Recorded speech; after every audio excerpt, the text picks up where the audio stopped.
भारत की अर्थव्यवस्था कैसी चल रही है और आने वाले साल में हमारी जेब पर क्या असर पड़ेगा, इसका पूरा हिसाब किताब यानी कि आर्थिक सर्वेक्षण 2026 आज संसद में पेश हो गया है। वित्त मंत्री निर्मला सीतारमण ने बजट से ठीक 2 दिन पहले ये रिपोर्ट पेश की, जो हमें बताती है कि देश की आर्थिक सेहत कैसी है।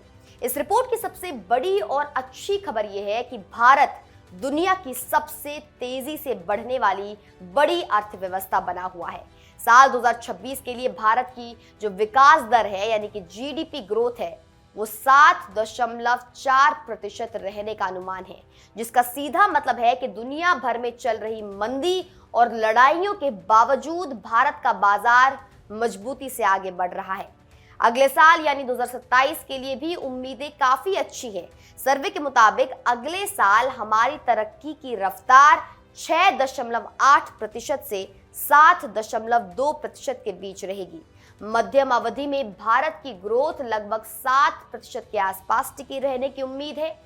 इसका एक बड़ा कारण यह है कि सरकार सड़कों, रेल और पुलों जैसे बुनियादी ढांचे पर बहुत पैसा खर्च कर रही है।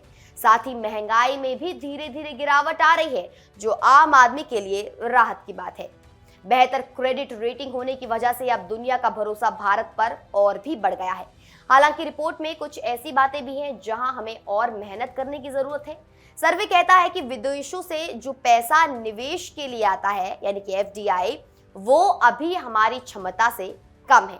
अगर हमें अपनी सड़कों और सुविधाओं को और बेहतर बनाना है तो हमें और विदेशी निवेश की जरूरत होगी। साथ ही सबसे ज्यादा ध्यान नौकरियों और स्किलिंग पर देने की सलाह दी गई है, ताकि युवाओं को बेहतर काम मिल सके। रिपोर्ट में यह भी कहा गया है कि अगर जीएसटी की दरों में थोड़ी कटौती होती है तो बाजारों में सामान की मांग और बढ़ेगी, जिससे इकोनॉमी को और रफ्तार मिलेगी। इस पूरी रिपोर्ट का सार यह है कि भारत एक न्यू नॉर्मल यानी एक स्थिर और तेज तरक्की के दौर में है। वैश्विक तनाव और व्यापार की दिक्कतों के बावजूद भारत का आर्थिक इंजन गर्म है। अब ये देखना दिलचस्प होगा कि इस सर्वे की बातों को ध्यान में रखते हुए 1 फरवरी के बजट में वित्त मंत्री आम जनता के लिए टैक्स में राहत या कमाई के नए मौके देने वाले कौन से बड़े ऐलान करती है।